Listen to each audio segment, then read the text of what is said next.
이 새벽에는 우리 말씀을 누가복음 2장 1절부터 14절까지 말씀을 보도록 하겠습니다. 누가복음 2장 1절부터 14절까지의 말씀입니다. 누가복음 2장 1절부터 14절까지의 말씀입니다.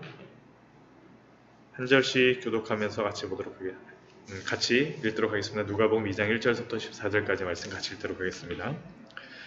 그때 가이사 아구스도가 영을 내려 천하로 다 호적하라 하였으니 이 호적은 구레뇨가 수리아 총독이 되었을 때에 처음 한 것이라. 모든 사람이 호적하러 각각 고향으로 돌아가매 요셉도 다윗의 집 족속이므로 갈릴리 나사렛 동네에서 유대를 향하여 베들레헴이라 하는 다윗의 동네로 그 약혼한 마리아와 함께 호적하러 올라가니 마리아가 이미 잉태하였더라. 거기 있을 그때 해산할 날이 차서 첫 아들을 낳아 강부에 싸서 구유에 뉘었으니 이는 여관이 있을 곳이 없음이로라. 그 지역의 목자들이 밤에 밖에서 자기 양떼를 지키더니 주의 사자가 곁에 서고 주의 영광이 그들을 두루 비춤에 크게 무서워하는지라. 천사가 이르되 무서워하지 말라. 보라, 내가 온 백성에게 미칠 큰 기쁨의 좋은 소식을 너희에게 전하노라. 오늘 다윗의 동네에 너희를 위하여 구주가 나셨으니 곧 그리스도 주시니라. 너희가 가서 강보에 쌓여 구유에 뉘어 있는 아기를 보리니 이것이 너희에게 표적이니라 하더니 호련히 수많은 천군이 그 천사들과 함께 하나님을 찬송하여 이르되 지극히 높은 곳에서는 하나님께 영광이요 땅에서는 하나님이 기뻐하신 사람들 중에 평화로다 하니라. 아멘. 성탄의 새벽입니다. 메리 크리스마스. 네. 아무런 대답이 없네요. 네.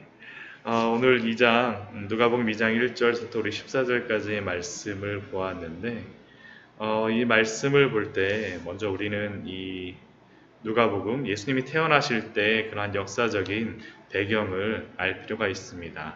그때 가이사 아구스도가 영을 내렸다라고 하는데 이 영을 내렸던 그 사람은 가이사 아구스도, 로마의 그러한 가이사였던 가이사였던 아구스도입니다. 케이사르 아우구스투스라고도 이야기하고 옥타비아누스라고도 이야기하는 그러한 사람이 다스릴 때, 또한 그가 그 로마 전체 그 영역을 다스리지만 또한 그 지역의 한 부분이었던 수리아라고 하는 그 지역은 구레뇨라고 하는 그러한 총독이 다스렸습니다. 그리고 누가복음에는 나오고 있지는 않지만, 이 2장 말씀에 나오고 있지는 않지만, 그리고 이스라엘 그 지역, 팔레스타인 지역은 헤롯이 다스리고 있을 때 예수님이 태어나셨음을 오늘 말씀은 우리에게 이야기합니다. 세상의 왕이었던 가이사 아구스도는 천하의 모든 사람으로 하여금 각각의 고향으로 돌아가서 호적을 하라고 명령하는 것이죠. 그리고 이러한 명령에 따라서 로마의 모든 통치를 받았던 그러한 사람들은 각자의 고향으로 가서 인구 조사를 하게 됩니다. 말이 인구 조사를 하기 위해서 각자의 고향으로 돌아가는 것이지, 로마의 로마라고 하는 그 제국의 모든 사람들이 자신의 고향으로 돌아간다라고 하는 것은 얼마나 큰 혼란과 시끄러움과 여러 가지 상황들을 유발하겠습니까? 이러한 가이사 아구스의 명령으로 세상은 굉장히 시끄러운 그러한 때였었죠. 그리고 그 명령에 따라서 오늘 말씀을 보면 호적을 하기 위하여서 돌아가는 두 사람이 있었습니다. 그들은 부부로 바로 예수님의 육신적인 아버지인 요셉과 마리아였습니다. 요셉은 유다 지파이자 다윗의 가계에 속한 사람이었기에 그는 그의 약혼녀이자 이제는 아내가 된 마리아와 함께 다윗의 고향인 베들레헴으로 갔습니다. 베들레헴은 다윗의 고향인데 예루살렘에서 한 10km 정도가 떨어져 있습니다.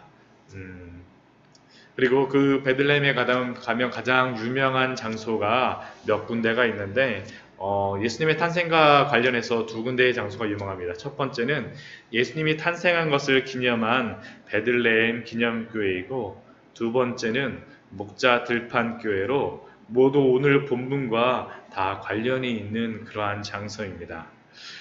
요셉과 마리아는 베들레헴의 한 초라한 곳, 구유가 놓여있는 마구간이나 혹은 양을 위한 굴에서 한 아이를 출산하였습니다. 그리고 이 아이는 우리가 알고 있는 것과 같이 바로 예수님입니다.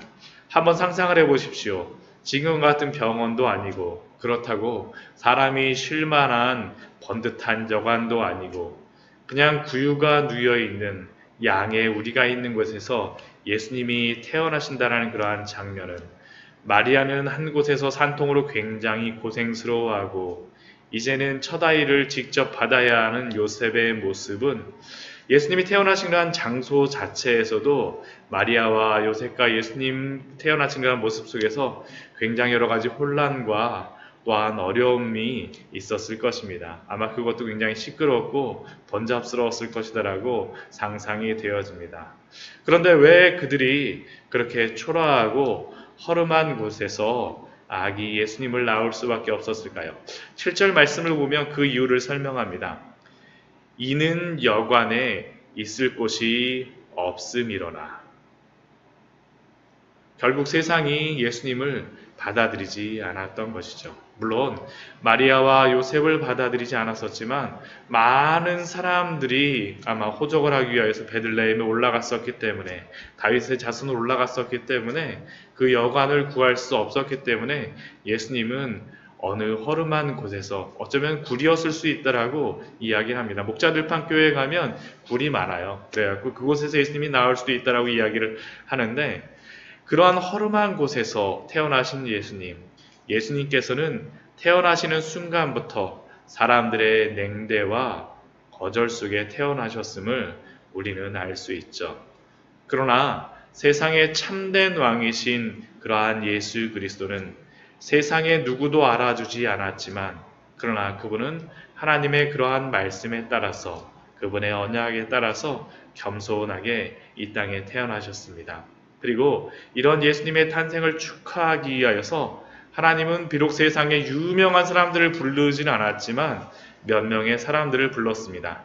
그들이 누구입니까? 그들은 바로 목동입니다.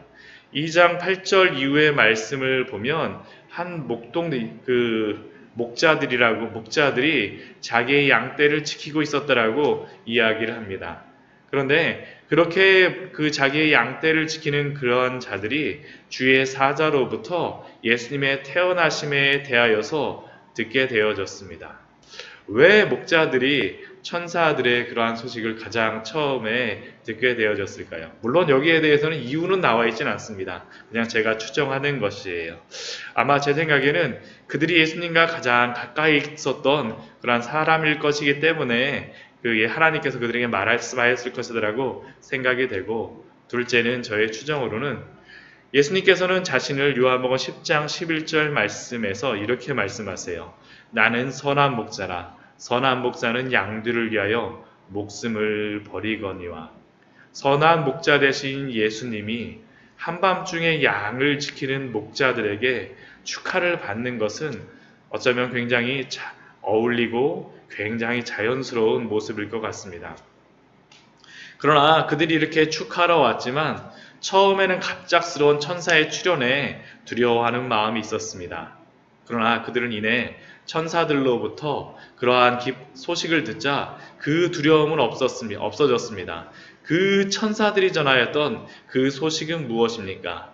그것은 10절 말씀에서 우리에게 이렇게 이야기하죠. 보라, 내가 온 백성에게 미칠 큰 기쁨의 좋은 소식을 너희에게 전하노라. 그것은 바로 온 백성에게 미칠 큰 기쁨의 좋은 소식이었습니다. 가이사 아구스도의 소식은 사람들로 하여금 큰 소동을 일으키는 그러한 소식이었으나 예수 그리스도의 조용한 곳에서 겸손한 탄생의 소식은 큰 기쁨의 좋은 소식이었다라는 것이죠. 그리고 이것은 다른 것이 아니라 바로 복음입니다. 복음. 그 복음의 내용이 무엇입니까? 11절 말씀에서 그 복음이 무엇인지를 우리에게 분명하게 말씀하시죠. 오늘 다윗의 동네에 너희를 위하여 구주가 나셨으니 곧 그리스도 주시니라. 다윗의 동네에 아브라함과 다윗의 자손으로 그 언약에 따라서 그 너희에게 주었던 그 약속에 따라서 구주가 나셨으니 구원하시기 위한 주님이 나셨다라는 것이 바로 복음 아닙니까? 그리고 그분은 바로 그리스도이시며 하나님께 선지자로서 제사장으로서 왕으로서 기름 부음 받은 분이시며 또한 온 세상의 주로 오셨다라고 이야기합니다. 다스리기 위한 주이시죠. 그러나 압제하기 위한 주가 아니라 구원하시기 위한 주로 오셨다라는 것이 바로 복음임을 우리에게 말씀합니다. 그리고 이것이 바로 그들에게 표적이 되리라고 이야기합니다. 12절 말씀에서 이렇게 이야기합니다. 너희가 가서 강보에 쌓여 구유에 누여있는 아기를 보리니 이것이 너희에게 표적이니라.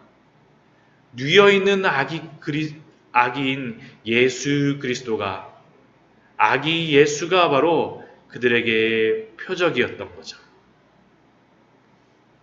여러분은 어떻습니까? 여러분은 우리 주 예수 그리스도가 여러분의 구주시며 참된 표적이 되시며 큰 기쁨의 좋은 소식이 되십니까?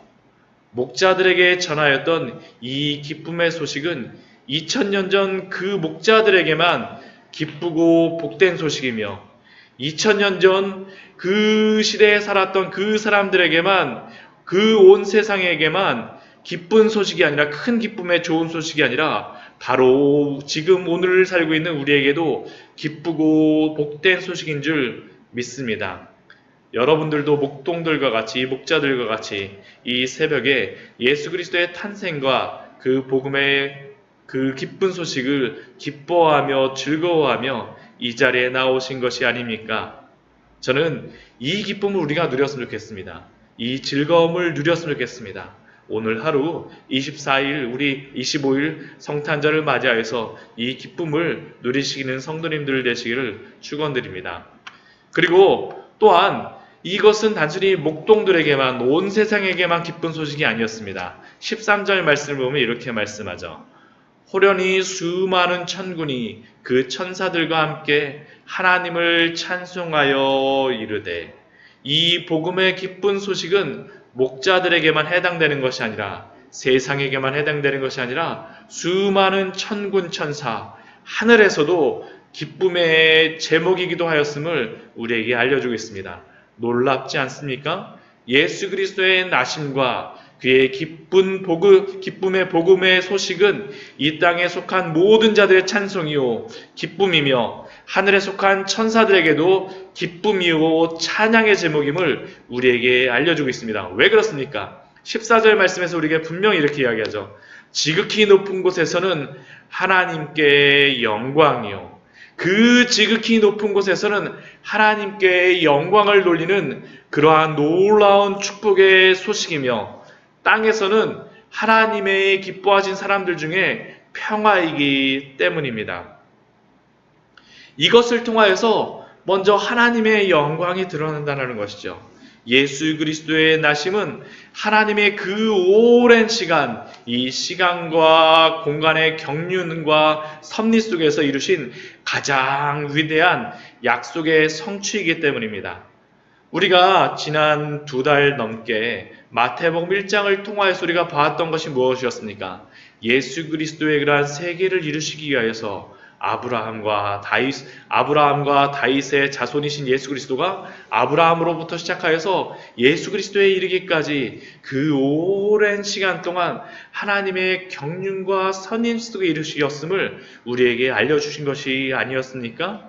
그리고 이렇게 하나님께서 준비하신 예수 그리스도를 이 땅에 보내심으로 말미암아 이것은 바로 하나님의 영광이 됨을 우리에게 분명히 알려주고 있습니다. 그리고 이것을 통하여서 하나님의 영광은 밝히 드러나고 있습니다. 또한 이것은 사람들에게 평화가 되는 그러한 중요한 것입니다.